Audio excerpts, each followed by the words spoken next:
Anything एमजेहा समाज दंना गैया अभार स्मार्टद्राय मानसिफ्रा एनिथिं एमजे समाज फोसाबग्रानो गुबुनखौ गियान फोरोंगोन गिबियाव गावनावनो गियानानो गैग्रो लोगोफोर दिनैनि भिडिअआ गुबुन रोखोमनि जानो थांगासिनो दङ जुदि नोंथांमोना आंनि चेनेलाव दिनैसो गोदानै फैदोंब्ला साबस्क्राइब आरो फेसबुकनिफ्राय नायदोंब्ला फल' खालामनो दाबाव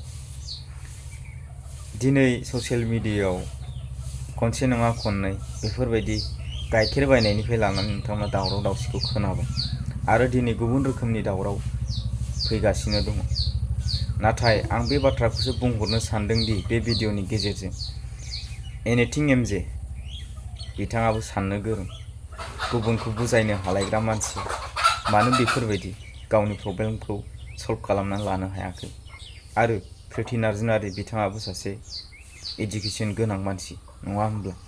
बिथांमोना गावसिनो गोरोंखा किन्तु बिथांमोननि गोरोङा ओरैबायदि गोरों अभार स्मार्टद्राय मानसिफ्रा मिथिबायना सासेया सासेनि सिङाव थानो बायो सासेया सासेनि बाथ्रानि सायाव थानो मोजां मोनो बिथांमोननियाव बिनि थाखायसो अभार स्मार्टनि थाखायसो दावराव दावसिया सोमजिदों जानांगौ नाथाय आं बे भिडिअनि गेजेरजों बेखौ बुंहरगोन दि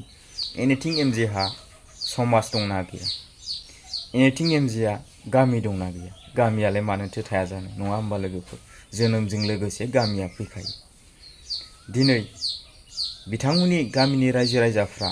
बिथांमोननि दावराव दावसिखौ नुनानैबो बुजायनो फैदोंना फैयाखै बिथांमोनखौ बानजायदोंना बानजायाखै बिथांमोननि दावराव दावसिखौ लानानै नोंथांमोना सल्युसन नागिरदोंना नागिराखै आंनिब्ला एनिथिं एमजेनि गामिनि माखासे गोरों गोरा सुबुंफ्रा दायित्व लानानै बिथांमोनखौ बुजायनाय बा माबा मोनसे मोजां रावजों मटिभेसन होनो फैनांगौ आरोखि नङा होनब्ला नङाब्ला बेफोरबायदिनो दावराव दावसिया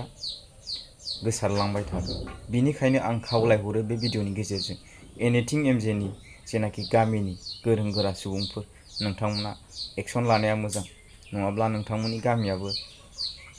बरनाम बा माबा मोनसे मोनगोन आरोना हिन्जाव नासयनानै जाग्रा बा माबा मोनसे बुंजानाय फैगोन बेनिखायनो आङो बे भिडिअनि गेजेरजों खावलायहरो जेनाखि एनिथिं एमजे बिथांमोनखौ रायजो राजाफ्रा दायित्व लानांगौ बुजायनांगौ अब्ला लोगोफोर भिडिअआ एसेनोसै नेक्स्ट भिडिअआव लोगो मोनफिनगोन गोजोन्थों।